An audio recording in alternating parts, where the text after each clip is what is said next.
अब नर्मली हामीले चाहिँ के भन्छौँ भन्दा स्केलिङ अब कसैको ओरल हाइजिन मेन्टेन छ, राम्रो छ, जस्तै तपाईँले नै राम्ररी ब्रस गरिराख्नु भएको छ, डेली डेन्टल फ्लस युज गरिराख्नु भएको छ, सफा गरिराख्नु भएको छ, होइन, केही चिज खाइसकेपछि कुला राम्ररी गरिराख्नु भएको छ भने त्यस्तो केसमा चाहिँ हामीले अरू पेसेन्ट जसको चाहिँ दिनमा एकचोटि पनि ब्रस गर्नुहुन्न, होइन, फ्लस पनि गर्नुहुन्न, त्यही भएर जेनरलाइज गर्न मिल्दैन यति यति महिनामा गर्नै पर्छ भनेर। चेकअप गर्न जाने हो 6 मन्थदेखि 1 इयरको बिचमा एटलिस्ट, यो चाहिँ म्यान्डेटरी सबैलाई, हेल्दी माउथलाई पनि अनहेल्दी माउथलाई पनि एटलिस्ट 6 मन्थदेखि 1 इयरको बिचमा एकचोटि चेकअप गराउन जाने।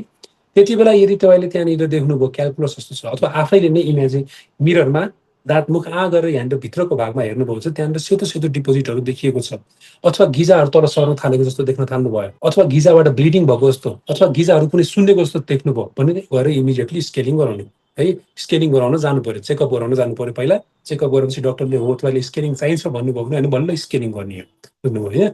र त्यही भएर हामीले नै आफैले हेर्ने कस्तो छ के छ, र त्यसरी हामीले आफैले हेर्दाखेरि त्यस्तो केही पनि छैन जस्तो देखिएको छ भने तैपनि 6 मन्थमा एकचोटि चेकअप गर्न जाने। कहिलेकाहीँ हामी आफैले नन डक्टर अथवा लेम्यानले, पब्लिक, जेनरल पब्लिकले दाँत हेर्दाखेरि डेली हेर्दा चाहिँ त्यो फोहोरै देखिँदैन, नोटिस गर्नुहुन्न, थाहा हुन्न, होइन। त्यही भएर त्यो मिस आउट भइरहेको हुनसक्छ। त्यसैले त्यो मिस आउट नहोस् भन्नको लागि 6 मन्थदेखि 1 इयरको बिचमा एकचोटि चेकअप गराउन जाने। देखाउँदाखेरि त्यहाँ डक्टरले देखाउनुहुन्छ रहेछ कि छैन, चाहिन्छ भने स्केलिङ गर्नुहुन्छ, चाहिँदैन भने तपाईँको सबै ठिक छ, होइन, अहिलेको लागि ठिक छ, केही गर्नु पर्दैन, तपाईँ नेक्स्ट 6 मन्थ पछि आउनुहोस् भनेर भन्नुहुन्छ। त्यसैले 6 मन्थमा एकचोटि चेकअप चाहिँ गराउनु, 6 मन्थ 1 इयरमा, होइन, रेगुलर हेरेर हुन्छ।